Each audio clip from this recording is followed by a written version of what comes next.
व्यापार एवं पेशे से लाभ एवं आयों के इस 12वें भाग में आपका पुनः स्वागत।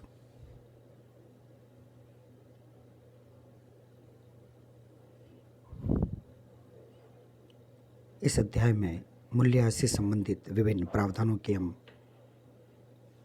बात कर रहे हैं। इस व्याख्यान में हम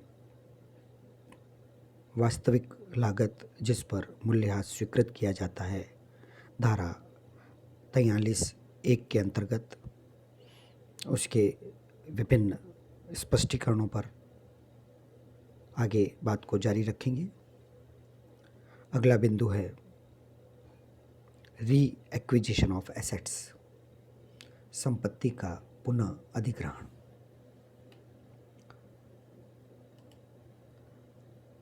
Where any asset which had once belonged to the assessee and had been used by him for the purpose of his business or profession and thereafter ceased to be his property by reason of transfer or otherwise is reacquired by him, the actual cost to the assessee shall be A. The actual cost when the first acquired the asset minus depreciation allowable to the assessee as if asset was the only asset in the relevant block of assets, or the actual price for which the asset is reacquired by him, whichever is less. Explanation 4. जहाँ किसी भी समय किसी संपत्ति का एक बार निर्धारित से संबंध था और उसके द्वारा उसके व्यवसाय या पेशे के प्रयोजनों के लिए उपयोग किया गया था और उसके बाद हस्तांतरण या अन्य किसी कारण से वह उसकी संपत्ति नहीं रह गई और बाद में वही संपत्ति करदाता द्वारा पुनः अधिग्रहित की जाती है, तो करदाता के लिए मूल्यह्रास की गणना हेतु उस संपत्ति की वास्तविक लागत निम्नलिखित में से जो भी कम होगा, जैसा कि स्पष्टीकरण 4 में दिया गया है, वह कहलाएगी। ए. मूल हस्तांतरण के समय जो संपत्ति का अपलिखित मूल्य था, जैसा कि यह मानते हुए यदि वही एकमात्र संपत्ति उस खंड में रही हो। दूसरा, बी. वास्तविक मूल्य जिसके लिए संपत्ति करदाता द्वारा वापस प्राप्त की गई है। साधारण शब्दों में समझें तो ऐसा कहा जा सकता है, जिस संपत्ति को वापस प्राप्त किया गया है उसको जिस लागत पर प्राप्त किया गया है वह, अथवा मूल जो लागत थी उसमें से आज तक का मूल्यह्रास घटाकर जो शेष लागत बचती है, इन दोनों में से जो भी कम होगा उसे आयकर अधिनियम के उद्देश्य से मूल्यह्रास की गणना हेतु लागत माना जाएगा।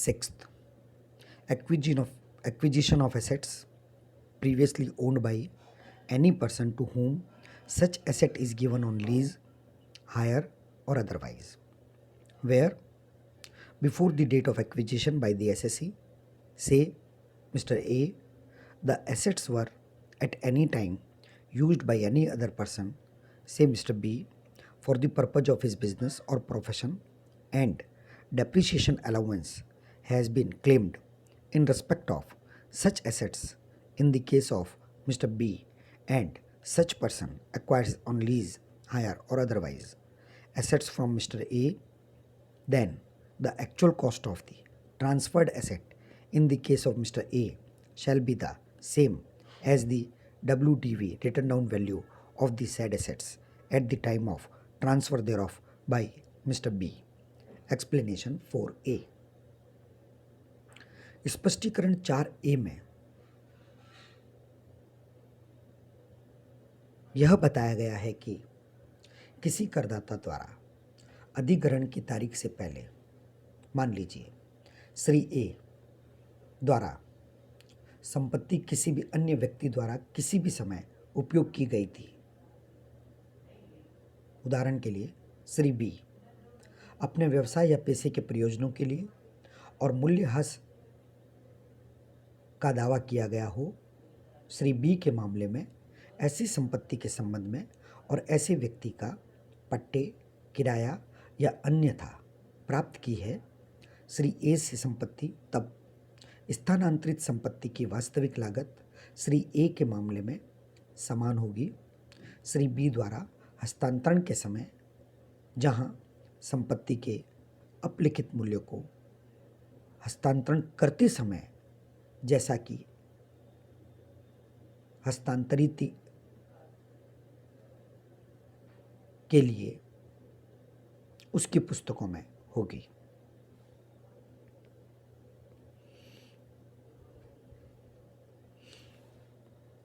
Example,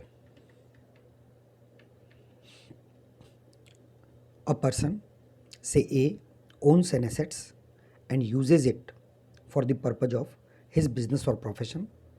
A has claimed depreciation in respect of such asset. एक व्यक्ति, मान लीजिए A, किसी संपत्ति का मालिक है और वह उस संपत्ति को अपने व्यवसाय या पेशे के प्रयोग में लेता है। A ने इस संपत्ति के संबंध में मूल्यह्रास का दावा किया है। The said asset is transferred by A to another person. यह संपत्ति A द्वारा किसी अन्य व्यक्ति को हस्तांतरित की जाती है, से B, मान लीजिए B को। A then acquires the same asset back from B on lease, hire or otherwise.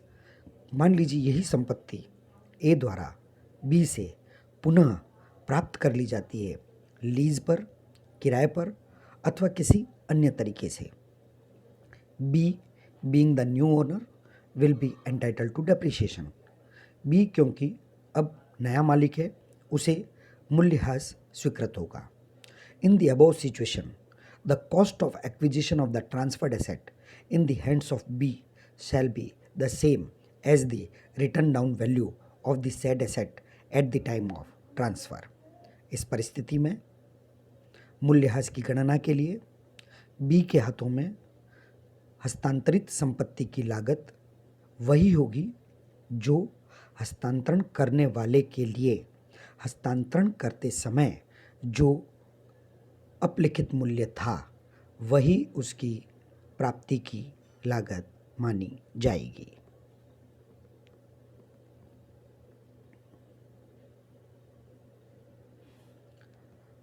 Explanation 4A overrides explanation 3। स्पष्टीकरण 4A स्पष्टीकरण 3 से ज़्यादा प्रभावी है, that overrides. Explanation 3 to section 43(1) deals with a situation where a transfer of any asset is made with the main purpose of reduction of tax liability by claiming depreciation on enhanced cost, and the assessing officer, having satisfied himself about such purpose of transfer with the prior approval of the joint commissioner, may determine the actual cost having regard to all the circumstances of the case. धारा 43A में दिए गए स्पष्टीकरण के बारे में ऐसा कहा जा सकता है कि वह एक ऐसी परिस्थिति से संबंधित है जहां किसी संपत्ति का हस्तांतरण कर दायित्व कम करने के मुख्य उद्देश्य से किया जाता है, अर्थात बढ़ी हुई लागत पर मूल्यह्रास का दावा करने के उद्देश्य से, और मूल्यांकन अधिकारी इस तरह के उद्देश्य से स्वयं को संतुष्ट करते हुए स्थानांतरण मामले की सभी परिस्थितियों के संबंध में वास्तविक लागत जॉइंट कमिश्नर की पूर्वानुमति लेकर कर सकता है। In the explanation 4A, a non absented clause has been included to the effect that explanation 4a will have an overriding effect over explanation 3. The result of this is that there is no necessity of finding out whether the main purpose of the transfer is reduction of tax liability. Explanation 4a is activated in every situation described above without inquiring about the main purpose. स्पष्टीकरण 4a पर स्पष्टीकरण 3 एक ज़्यादा आधिकारिक प्रभाव से सम्मिलित किया गया है। इस प्रभाव के लिए एक गैर अवज्ञाकारी खंड को सम्मिलित किया गया है। इसका परिणाम यह है कि यह पता लगाने की कोई आवश्यकता नहीं है कि लेन देन का मुख्य उद्देश्य कर वंचना है। कर दायित्व का स्पष्टीकरण 4a मुख्य उद्देश्य के बारे में पूछे बिना पहले से वर्णित हर स्थिति में सक्रिय होगा।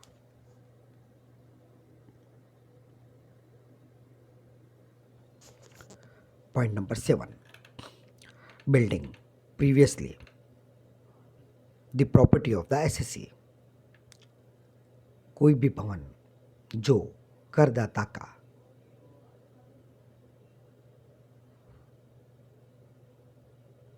परिसंपत्ति रह चुका हो। Where a building which was previously the property of the SSE is brought into use by the purpose of the business or profession, its actual cost to the SSE shall be the actual cost of the building to the SSE as reduced by an amount equal to the depreciation calculated at the rates in force on the date that would have been allowable had the building been used by the purpose of the business or profession since the date of its acquisition by the SSE. Explanation 5. स्पष्टीकरण 5 में दिए गए नियमानुसार जहां एक भवन पहले से ही करदाता की संपत्ति थी और अब वह व्यापार अथवा पेशे के उद्देश्यों के लिए उपयोग में लाई गई है, करदाता को इसकी वास्तविक लागत भवन की वह लागत होगी जिसमें करदाता उस तिथि पर लागू दर पर मूल्यह्रास की गणना करते हुए राशि को कम करके उसके अपलिखित मूल्य को जो करदाता द्वारा अधिग्रहण की तिथि से गणना किया जाएगा, शेष जो राशि बचेगी वह व्यापार एवं पेशे के उद्देश्यों के लिए भवन का व्यापार एवं पेशे के आयों की गणना के लिए मूल्यह्रास के उद्देश्यों हेतु वास्तविक लागत मानी जाएगी। बहुत ही साधारण शब्दों में कहा जा सकता है, मान लीजिए कोई संपत्ति किसी करदाता द्वारा 2015 में खरीदी गई। 2019-20 में करदाता द्वारा वह संपत्ति व्यापार एवं पेशे के उपयोग में ले ली गई। उस संपत्ति की लागत मूल्यह्रास की गणना के उद्देश्य के लिए व्यापार एवं पेशे में उसकी वास्तविक लागत जो 15-16 में थी उसमें से 15-16, 16-17, 17-18 का मूल्यह्रास घटाने के पश्चात जो अपलिखित मूल्य आएगा उसे ही व्यापार एवं पेशे के लिए वास्तविक लागत मान लिया जाएगा।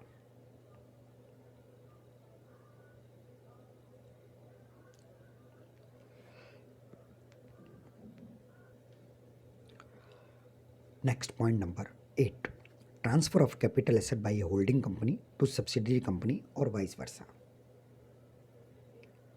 When the capital asset is transferred by a holding company to its wholly owned Indian subsidiary company or by a subsidiary company to its 100% holding company, being transferee an Indian company, then the transaction not being regarded as a transfer of a capital asset, the actual cost of the transferred capital asset to the transferee company shall be taken to be the same as it would have been if the transferor company had continued to hold the capital asset for the purpose of its own business. Explanation 6। स्पष्टीकरण 6 में यह प्रावधान दिया गया है कि एक सहायक कंपनी द्वारा किसी पूंजीगत संपत्ति को अपनी होल्डिंग कंपनी में हस्तांतरित करना अथवा किसी होल्डिंग कंपनी द्वारा सूत्रधारी कंपनी द्वारा किसी संपत्ति को अपनी सहायक कंपनी को हस्तांतरित करना। जहां एक पूंजी संपत्ति सूत्रधारी कंपनी द्वारा अपने पूर्ण स्वामित्व वाली भारतीय सहायक कंपनी को कोई संपत्ति हस्तांतरित की जाती है अथवा किसी ऐसी सहायक कंपनी द्वारा जो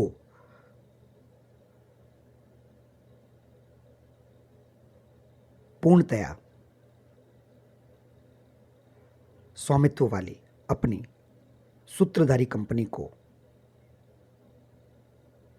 कोई संपत्ति हस्तांतरित करती है, जहां हस्तांतरण करने वाली कंपनी एक भारतीय कंपनी हो, वहां पर इस व्यवहार को संपत्ति के स्थानांतरण का व्यवहार नहीं माना जाएगा। हस्तांतरण करने वाले की जो वास्तविक लागत होगी उसे प्राप्त करने वाले की लागत मानकर उसी पर प्राप्त करने वाले की पुस्तकों में व्यापार एवं पेशे शीर्षक में मूल्यह्रास की गणना की जाएगी। यानी इस स्थानांतरण को किसी भी परिस्थिति में स्थानांतरण नहीं माना जाएगा। ऐसा मान लिया जाएगा कि संपत्ति अभी भी पूर्व स्वामी द्वारा ही धारित की जा रही है।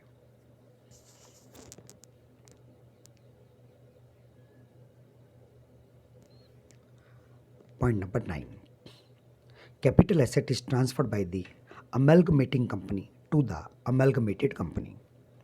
In a scheme of amalgamation, if any capital asset is transferred by the amalgamating company to the amalgamated Indian company, the actual cost of the transferred asset to the amalgamated company shall be taken at the same amount as if it would have been taken in the case of the amalgamated company had it continued to hold it for the purpose of its own business.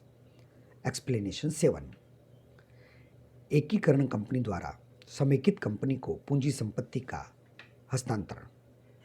एकीकरण की किसी योजना के अंतर्गत यदि किसी पूंजीगत संपत्ति का एकीकरण कंपनी द्वारा समेकित कंपनी को स्थानांतरित किया जाता है, जहां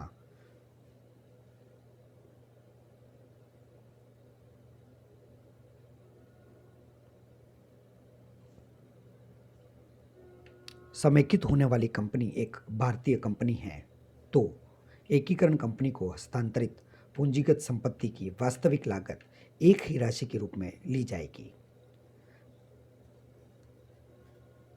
जैसा कि एकीकरण कंपनी के मामले में लिया गया था यदि उसने अपने इसे व्यावसायिक प्रयोजनों के लिए कंटिन्यू रखा हो। साधारण शब्दों में हस्तांतरण करने वाले की जो लागत होगी वही लागत प्राप्तकर्ता की लागत मान ली जाएगी यदि यह एकीकरण की किसी योजना के अंतर्गत हस्तांतरण किया गया हो।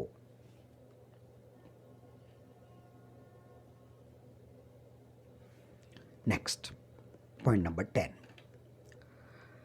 Capital asset is transferred by the demerged company to the resulting company. In the case of a demerger, where any capital asset is transferred by the demerged company to the resulting Indian company, the actual cost of the transferred asset to the resulting company shall be taken to be the same as it would have been if the demerged company had continued to hold the asset. However, the actual cost shall not exceed the WDV of the asset in the hands of the demerged company. Explanation 7A. स्पष्टीकरण 7A के अनुसार demerge यानी अलग की गई company द्वारा प्राप्त संपत्ति की लागत